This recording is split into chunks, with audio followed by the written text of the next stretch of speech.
This is not a product review.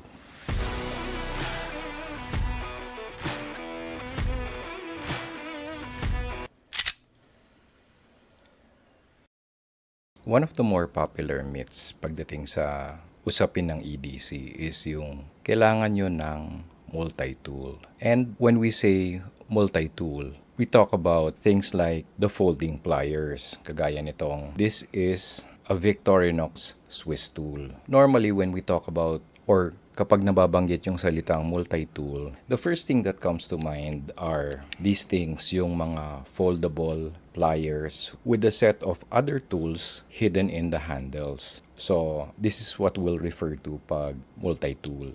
Now, like I said in the beginning of this video, let's talk about the multi-tool as far as its usefulness in one's day-to-day life. Now, personally, I don't really carry a multi-tool. Although this particular item was given to me by the country manager of Victorinox during one of my talks. So, hindi ko binili ito. But at the same time, in the 4 years that I've had it, I've had very little opportunity to use it. Simply because I don't really carry it every day. Medyo ang unang disadvantage ng mga multi-tools kagaya nito is that it's heavy. So yung sa weight pa lang, medyo may aray factor na. This is not something that you can slip into your pocket. It has to be carried on a belt pouch or in your backpack or EDC bag. Yun ang first disadvantage ng tools like this. Although supposedly marami siyang magagawa, and the pair of pliers can come in handy in certain situations. By itself and on paper, maganda siya. But as an EDC tool, I don't really see the advantage. Although maganda na merong ganito, it's for me simply too heavy to carry. Kaya hindi ko siya masyado nagagamit. Now, what is a multi-tool per se, aside from the pair of pliers? On this particular model, I can actually access the smaller tools which are hidden inside the plier handles. Ang mga common tools that you will find in something like this include a blade. It has the usual cap lifter. It has the can opener. This thing has a metal and wood file. It has a saw. It has a serrated blade. Other models of multi-tools have a lot more implements. But this is something that I have. This is something that belongs to me. Kaya ito yung napag-uusapan natin. By itself, there's really nothing wrong with it. What I can say is over the last 4 years, hindi pa rin nasisira yung finish niya. And I've used this thing a couple of times, especially yung pliers. So wala akong issue doon.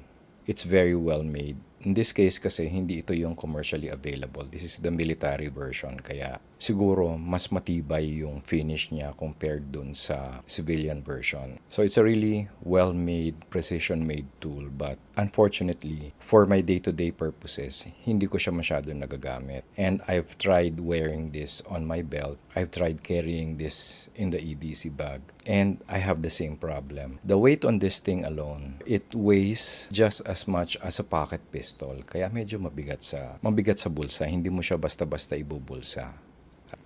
Because you don't have it with you, then therefore, it's not EDC. It's not going to be practical. Or it's not practical for carry every day. And that goes the same for every other multi-tool. Kaya nga hindi ako bumibili ng multi-tools. One disadvantage aside from the weight is the cost. Masyadong mahalang multi-tools for the kind of utility that you get out of it. Especially for me, kung hindi ko dala araw-araw. Masyado siyang mahal para sa akin. For example, this particular model will cost you over 10,000 pesos. Kaya I would rather spend that kind of money on other stuff. Medyo malaking investment siya. So sa madaling sabi, kung hindi lang binigay sa akin, hindi ako magkakaroon ng ganyan.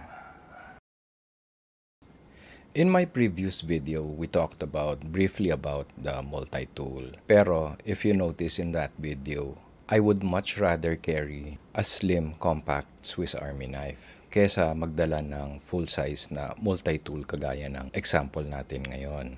Why am I saying this? Kasi if you're going into this for the first time, people are going to sell you a multi-tool of some sort. Most likely yung mga Leatherman. And these things are so expensive. Ngayon, ang problema naman nito, kung hindi mo naman siya ginagamit araw-araw, or if the kind of lifestyle that you have, if you don't work with machinery, if you don't work with electronics that much, medyo limited para sa akin ang use ng multi-tool or medyo impractical siyang dalhin. So, impractical because of its size and weight and unobtainable because of the cost. If I were to spend 10,000 pesos on a tool or device that I don't use, medyo sayang lang talaga yung investment. Another thing I don't like with the literal multi-tool is that although you have all the tools with you or most of the tools na maaari mong kailanganin, what you lose mainly is yung utility aspect. As a pair of pliers, yeah, I guess a multi-tool is a good option if you use the pliers a lot. Pero kung bihirang-bihira mong gamitin yung pliers and all you need is a knife, all you need is a cap lifter or can opener, imagine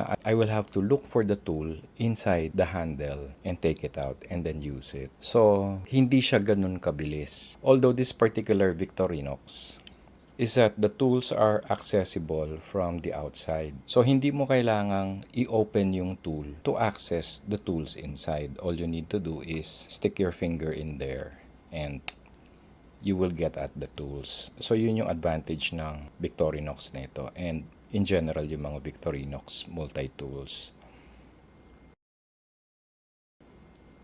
The next question you have to ask yourself is, do I need all of those implements on a daily basis? And does that justify the need to carry something heavy with you all around? Because if you stick this thing in your pocket, mararamdaman nyo yung weight nito. Mararamdaman nyo yung inconvenience. And this particular model, wala siyang clip. So, imagine niyo na lang, sasayaw-sayaw dun sa loob ng pocket ninyo. At kung tumama pa sa inyong crown jewels, congratulations.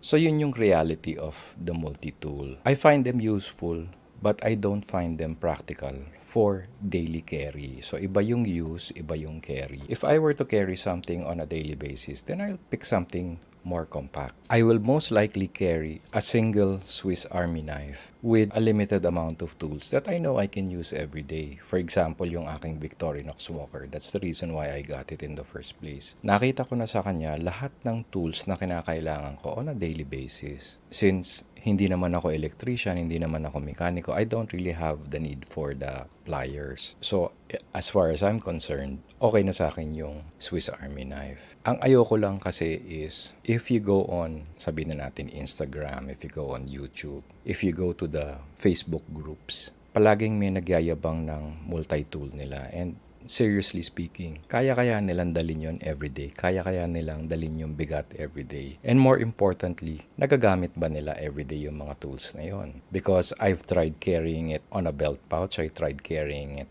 on an EDC bag, and the results are the same. Hindi ko kaya yung bigat. Or siguro maarte lang ako. Pero sa totoo lang, if you go through a metal detector, medyo malakas ang tunog niyan. So, malamang sa malamang, makukumpis ka yan if you go through a place where they don't allow the carrying of bladed instruments. So, malamang sa malamang, makukumpis kayong multi-tool ninyo. So, already that's another inconvenience. Already that's another disadvantage. Now, where does this multi-tool reside? Ngayon, nangihinayang naman ako sa kanya and I have no intention of selling this because it was given to me by Victorinox themselves. And it's one of the few times na nakakatanggap ako ng produkto from the manufacturer themselves. So, sorry guys, this is not for sale. This is mine. Ang purpose niya ngayon or ang kinalalagyan niya ngayon is my LBE, my survival kit na naandun itong Victorinox na ito. Simply because most likely in a survival situation, I would need all the tools I can get my hands on. And I don't really want to carry an entire toolbox with me. So, dala-dala ko ito. Doon na lang siya nakalagay. Another major disadvantage of a multi-tool is that although you have a blade here, although you have other implements here, in the case of the larger Swiss Army knives na sobrang kakapal, if you notice, yung position ng knife blade is already at one side. So, medyo hindi balance yung grip tsaka yung angle ng blade. Now, the only reason why I carry that kind of a Swiss Army knife is because it's lighter than a multi-tool and it lives in a separate survival kit. So, imagine niyo yung tools ninyo, kung medyo nakalihis, mahirap din siyang gamitin. You can bring all the tools, but the ergonomics are different. So, medyo mas mahirap siyang gamitin. Oo, meron kang kutsilyo. But you can't use it the way that you will use a much more compact knife or Swiss Army knife or a fixed blade. So that's another disadvantage. What you gain in terms of the convenience of having a single package, you lose in terms of ergonomics. So, mabigat, mahal, and ergonomically, it's much harder to use than a proper knife or a proper screwdriver or anything else. Going back, it's a myth if people try to sell you a multi-tool, if you believe in the hype, kung wala naman kayong budget and you don't have a way of carrying that multi-tool in a manner that's convenient for you, in a manner that you will want to carry the tool every single day, EDC, then the multi-tool will not be so practical. Take it from me, magandang bragging rights tong multi-tool na ito. I really cannot see myself carrying this thing every day. Sobrang bigat niya talaga. And like I said, in the 4 years that I've had it, bilang na bilang yung mga occasions kung kailan ko siya ginamit. Kumbaga kung mag-spend kayo ng ganong kalaking investment, then baka masayang lang talaga. And once again, try not to fall for the hype because hype lang talaga lahat ng yan. Now, it may seem convenient, but it's not as sturdy as, let's say, a proper knife or a proper pair of pliers. Kasi may mga joints yan eh. So, ito yung weak points ng tool na ito eh. Because its folding has too many moving parts. Expect those parts to break at some point in time. So, just remember that. There was this video that I saw and it made me realize things na if you're into a hobby that's macho, the only people you really attract are other men. So walang point, di ba? Guys want to look cool to attract girls, but unfortunately, the only people you attract are other guys. So there's really no point in being cool pagdating sa EDC because girls really don't appreciate it. So try not to look cool, but be practical. At the end of the day, it's better to be smart kesa yung pormado ka lang, 'di ba? Sabi nga, if you can't perform, Japorm. That's been the long and the short of it. This has been Absabando for Manila Sentinel. Raw, be smart, not cool.